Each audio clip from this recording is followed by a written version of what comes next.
मेरा नाम हसन जैदी है और मैं लाहौर से बिलोंग करता हूँ। बाय प्रोफेशन इंजीनियर हूँ, लेकिन साइकिलिंग का बहुत शौक़ है। तो साइकिलिंग मेरी हॉबी भी है, साइकिलिंग मेरी एक्सरसाइज भी है, साइकिलिंग से ही मेरी दोस्तियाँ भी हैं, सोशलाइजिंग भी है, फ़िटनेस भी है। तो साइकिलिंग की प्रमोशन के लिए ही मैं जब स्पेयर टाइम होता है वीकेंड्स पे, उसके अलावा तो फेसबुक वगैरह को, व्हाट्सएप को यूज़ करके तो अपनी कम्युनिटी को ज़्यादा इंगेज करने के लिए एफ़र्ट करता हूँ। साइकिलिंग का बचपन से शौक़ था। हमें बचपन में फॉर्चुनेट थे, एनवायरनमेंट बहुत अच्छी मिली। तो मेरे पेरेंट्स इंजीनियरिंग यूनिवर्सिटी में पढ़ाते थे, तो हम स्टाफ कॉलोनी में रहते थे। वहाँ पे बहुत सेफ्टी थी, रोड्स पे ट्रैफिक नहीं होती थी, क्लोज कॉलोनी थी। तो वहाँ पे सारे दोपहर साइकिलिंग करना और दोस्त वहाँ पे जो मोहल्लेदार थे उनके साथ मैक्सिमम ये मिसहैप हो जाना, कभी कोई छोटी मोटी चोट लग गई, लेकिन सेफ्टी की तरफ से कोई उसमें कंसर्न नहीं था। तो इस वजह से बहुत भरपूर अंदाज में बचपन में साइकिलिंग को एंजॉय किया। तो जब उम्र बढ़ी तो यूनिवर्सिटी से बाहर भी फिर कभी कभार साइकिल ले जानी है, और फाइनली यूनिवर्सिटी डेज़ में मैंने वंस या ट्वाइस अ वीक की रूटीन रखी हुई थी कि गाड़ी के बजाय साइकिल पे जाना।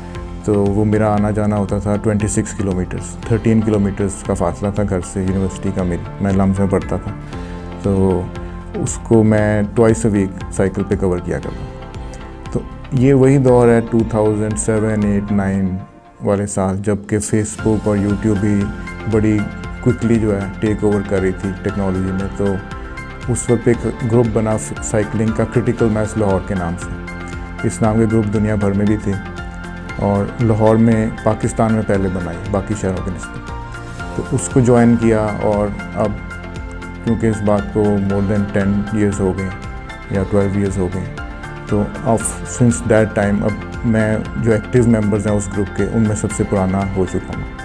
तो हमारी कोशिश ये होती है कि हर संडे उस ग्रुप पे राइड ज़रूर पोस्ट की जाए। उस पे हम एक कम्युनिटी को एंगेज करने के लिए यूज़ करते हैं। उसमें 10,000 मेंबर्स हो गए हैं। तो एक एफ़र्ट है कि कोई ऐसा संडे ना गुजरे कि क्रिटिकल मैच की राइड पोस्ट ना हुई। साइकिलिंग की नॉर्मली तो लाइफ में एक प्रैक्टिकल यूज़ तो है ही, यानी कि बहुत सी ऐसी जगह होती हैं, कंजेशन है या कोई और वजह है, या वैसे आप गाड़ी को ले जाते हुए अनकम्फर्टेबल हैं, तो वहाँ पे एज एन ऑल्टरनेट अगर आप बाइसिकल पे जा सकें कंफर्टेबली, तो इससे बेहतर कोई चीज़ नहीं है, क्योंकि आपकी एक्सरसाइज भी हो रही है और आप एनवायरनमेंट को भी बेनिफिट दे रहे हैं, और आपका अपना भी जो है फॉर दैट मैटर एक्सपेंस भी कम आ रहा है अगर आपकी कंसिड्रेशन है। और उसके अलावा उसमें फिर ये फ़ायदा है कि बहुत से ऐसी स्पेसेस है जहाँ पे फॉर एग्जांपल गाड़ी के लिए फैसिलिटी नहीं है वहाँ तक जाने की, तो पेडेस्ट्रियंस के लिए है या साइकिलिस्ट के लिए है, तो आप वहाँ तक बाइक पे जा सकते हैं। तो एक तो उसका ये बेनिफिट है, दूसरा उसका of course benefit health wise है कि अगर आप कहीं जाने के अलावा भी अगर आप चलाएं उसे फॉर एक्सरसाइज पर्पस, तो वो आपके लिए कार्डियोवैस्कुलर एक्सरसाइज भी है, और फिर बैक वगैरह के लिए बहुत अच्छी एक्सरसाइज है, क्योंकि जो उसका पोस्चर होता है राइडिंग का, उससे आपकी कोर स्ट्रेंथ और मसल्स वगैरह बैक के स्ट्रेंथन होते हैं। रूटीन की तो मेरी बाइसिकलिंग बचपन से चलती आ रही है, लेकिन एज अ ग्रुप इसको हम एवरी संडे राइड जो है वो more than 10 years now, since 2009 कर रहे हैं। मेरे अपने यूज़ में मेरे ख्याल में हर किसी को ही वैसे तो दो की ज़रूरत इस तरह पड़ जाती है कि एक साइकिल ज़रा रफ यूज़ वाली होती है, ज़रा मोटे टायरों वाली, जो कि ऑफ रोड भी जा सके, और कभी ट्रैवलिंग वगैरह में किसी हिली एरिया में लेके जाने तो वहाँ भी चल सके। और उसके अलावा एक नीड हमारी आजकल फास्ट बाइक की भी बन गई, क्योंकि अब फास्ट राइड्स भी बहुत लोग रेगुलरली कर रहे हैं।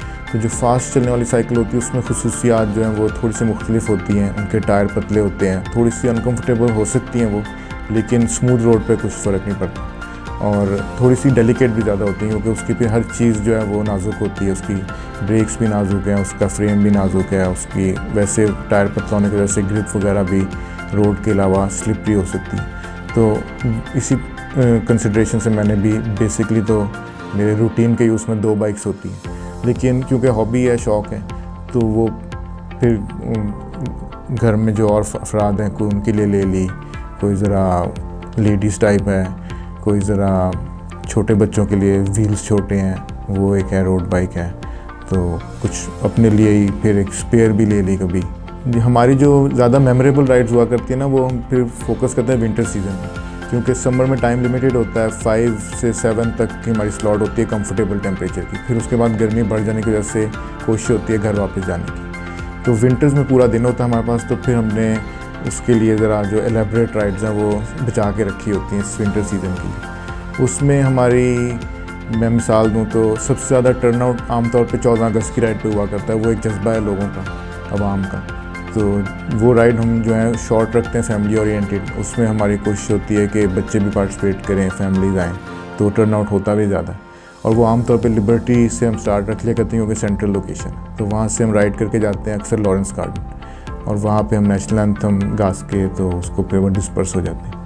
तो इसके अलावा हमारी फिर ज़रा लॉन्गर राइड्स भी होती हैं। फॉर एग्जांपल एक बहुत हमने लेंथी राइड पास्ट में करते आए हैं, उसमें हम कसूर तक जाया करते थे राइड करके। तो फिरोजपुर रोड यूज़ करते थे, और उस वक्त around 7 to 8 years ago traffic भी लिमिटेड सी हुआ करती थी संडे को।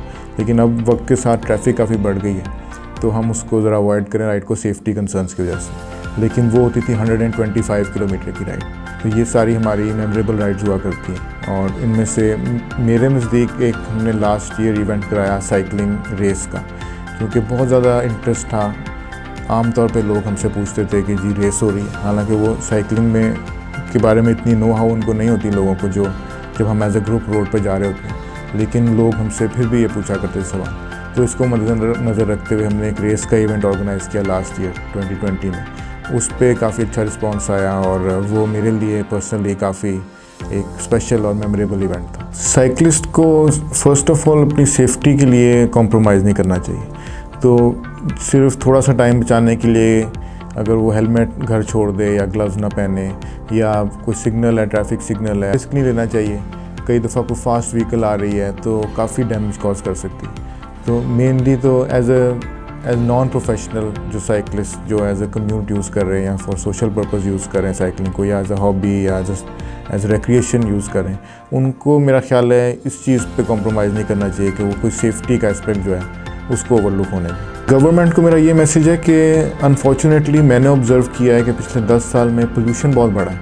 पोल्यूशन बढ़ने में मेरे नज़दीक एक चीज़ जिसने किरदार अपना अदा किया वो मोटर बाइक्स का बढ़ जाना, और ख़ास तौर पे उसमें क्योंकि अफोर्डेबल बनाने के लिए फिर प्राइस वाइज काफ़ी हमने लो प्राइस मॉडल इंट्रोड्यूस किए मार्केट में। उनमें मैंने ये देखा है कि इंजन धुआं बहुत जल्दी दे जाता है। अब वो धुआं जो है मोबिल ऑयल जलने का, वो जो बाइसिकल चला रहा है, वैसे तो सबके लिए हैज़र्डस है जो नहीं भी चला रहा है, लेकिन क्योंकि साइकिलिस्ट जो एक्टिव होता है ना, तो सांस भी ज़्यादा ले रहा होता है। एक आदमी जो मोटरसाइकिल पे जा रहा है उसने अगर वो स्लो नॉर्मल सी ब्रीदिंग करा है, साइकिलिस्ट जो है वो तेज़ी से सांस ले रहा होता है, तो वो उसको धुआं फिर 4 गुना या 5 गुना ज़्यादा इनहेल करना पड़ता। तो ये चीज़ जो है आँखों में धुआं और नाक में धुआं और फिर लंग्स में और ये सारा कुछ, ये चीज़ जो है साइकिलिस्ट को, और ख़ास तौर पे अगर वो कहीं उसने प्रेजेंटेबल जाना है जगह पे, तो वो एज बाइसिकल पे जाएगा तो मैला हो जाता है। तो गवर्नमेंट को इस चीज़ पे ध्यान देना चाहिए कि ये चीज़ें उनके लिए आसान है कंट्रोल करना।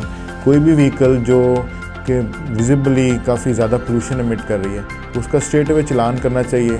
जहाँ तक लोगों का इंटरेस्ट डेवलप करने का सवाल है, तो मेरा ख्याल है अगर राइड्स इंटरेस्टिंग हो, अच्छी और वैरायटी उनमें हो, हर दफ़ा वो रेपिटेशन ना हो, तो लोग इंजॉय करते हैं। और जब एक लड़का इंजॉय करे तो वो फिर अपने 2 दोस्तों को नेक्स्ट टाइम ले आता है, तो ग्रुप साइज़ भी इस तरह से नेचुरली स्लाइटली इंक्रीज़ किया करता है विद टाइम।